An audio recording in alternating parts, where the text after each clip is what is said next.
اساتذہ اکرام، میرے پیارے ہم مکتب ساتھیوں اور سامعین اکرام، السلام علیکم۔ میں جماعت ہفتم کی طلبہ تسنم ناز آپ کے سامنے ایک تقریر پیش کرنا چاہتی ہوں۔ میری تقریر کا عنوان ہے یوم جمہوریہ یعنی 26 جنوری۔ میں اپنی تقریر کا آغاز ایک شعر کے ساتھ کرنا چاہتی ہوں۔ بھرم رکھ کر محبت کا وفا کی شان بن جاؤں، بھرم رکھ کر محبت کا وفا کی شان بن جاؤں، وطن پر جان دے کر اس وطن کی جان بن جاؤں۔ سامعین، جیسا کہ ہم جانتے ہیں آج آزادی کی 71ویں سالگرہ ہے۔ 15 اگست 1947 کا سورج ہمارے لیے غلامی کی تاریخی سے نجات اور آزادی کی خوشیوں کا پیغام لیے طلوع ہوا تھا۔ سامعین، لفظ آزادی سننے اور کہنے میں تو بڑا اچھا لگتا ہے، لیکن آپ نے کبھی یہ سوچا ہے کہ یہ آزادی ہمیں کیسے حاصل ہوئی؟ کیا ظالم انگریزوں نے آزادی ہمیں تحفے میں پیش کی؟ نہیں سامعین، آزادی کے لیے ہمارے رہنماؤں علماؤں نے بہت سی تکلیفیں برداشت کی کہ کتنی مصیبتیں جھیلی، اس کا ہم اندازہ نہیں کر سکتے۔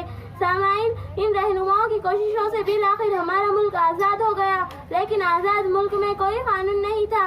دستور ہند نے بھارت کو ایک غیر مذہبی عوامی جمہوریہ کا درجہ عطا کیا، جس کی بنیادی قدریں انصاف، آزادی، مساوات اور اخوت ہے۔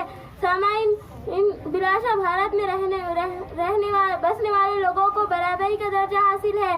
بالآخر ہمارا ملک ڈاکٹر بابا صاحب امبیڈکر کی صدارت میں 26 جنوری 1949 کو آئین ہند مکمل ہوا، جس کا تفاد 26 جنوری 1950 سے ہوا۔ لہذا حاضرین، اس ملک کی بقا دستور ہند میں ہی موجود ہے۔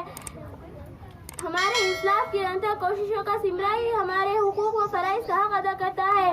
حاضرین، آج ہم یہ عہد کریں گے کہ اپنے آپ کو ان رہنماؤں کی طرح اس ملک کی ترقی کے لیے قربان کر دیں گے۔ اتنا کہہ کر میں اپنی تقریر ختم کرنا چاہتی ہوں۔ زلزلوں کی نہ دسترس ہو کبھی اے وطن تیری استقامت تک، زلزلوں کی نہ دسترس ہو کبھی اے وطن تیری استقامت تک، ہم پہ گزری قیامتیں لیکن تو سلامت رہے قیامت تک۔ خدا حافظ۔